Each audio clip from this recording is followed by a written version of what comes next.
trade deficit will increase, balance of payment will worsen, our dependence on debt will increase, and every time the trade deficit worsens, our rating goes from bad to worse, and all the bonds that we have created become more expensive.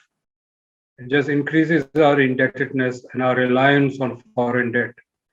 We are hooked like a drug addict on foreign debt, and that requires strong political will to get out. But unfortunately, both the governments, the PMLN government and the PTI government in the last 10 years, are basically controlled by these powerful vested interests. I was hoping this doesn't happen, but it has happened. The import lobby is very powerful. In fact, there are a number of lobbies. Each product group has a lobby of its own. They're all very powerful, and they have the backing of foreign interests. So if IMF is saying we cannot ban imports, and for every dollar of import we have to take a loan, so IMF is actually perpetuating a situation where we go deeper and deeper into debt. I think we need a strong government to basically turn things around, and the only thing you can do is to ban imports across the board. Today, for every $100 of export, we are importing $220 to $230 worth of imports. And I don't want to take into account measures that have been taken in the last few weeks. These were all very temporary measures. No one can fool us by saying that, see, imports are declining. This is just a dip. Long-term trends will continue as bad as it has been for the last 10 years. We know how the system works. Importers will under-invoice, and the duty that they will pay will be far less. Some of it will just be completely, they will come out of customs without paying any duty. They will be one kind of product will be reported as another kind of product, and so on and so forth. The only way we can control imports is if we don't see new cars on the road, if we don't see imported products in supermarket. Right now, we will have new cars on the road, we will have imported products in supermarkets, and when you ask them why is this here, they will say we paid duty. Who's going to check whether duty was paid or not, or it was slipped out of customs without paying duty?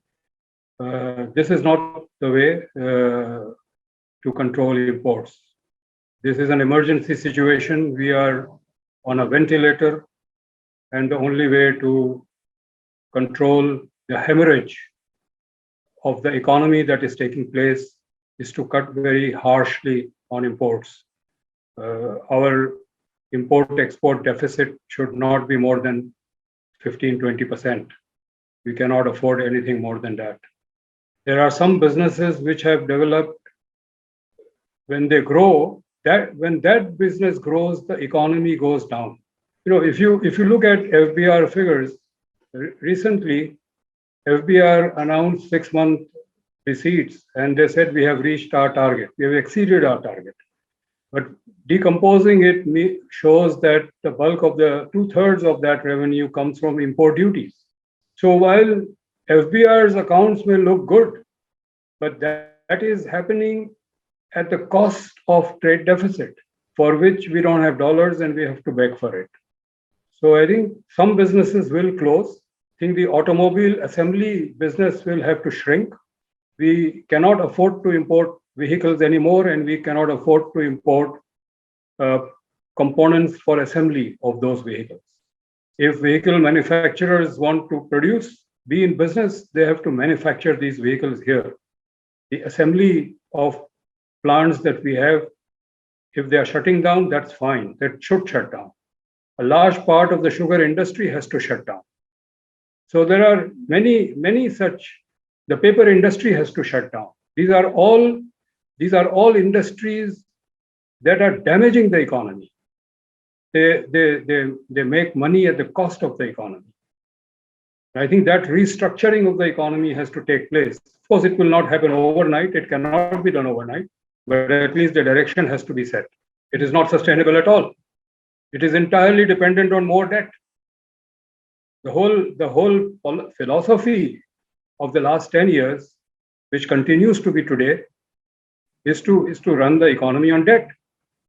And this one also is entirely, I can understand the government's predicament. They want to avoid default and they want to cater to the IMF, because without that, we will not be bailed out, and we need to be bailed out. That one should concede. But there are other ways of reducing deficits. The budget deficit can be reduced by harshly cutting on non-development expenditure. The imports have to be cut. IMF's conditions cannot be that harsh if we are willing to make our own changes in the economy. There is a need for a national consensus on creating a debt-free economy. Debt-free does not mean zero debt.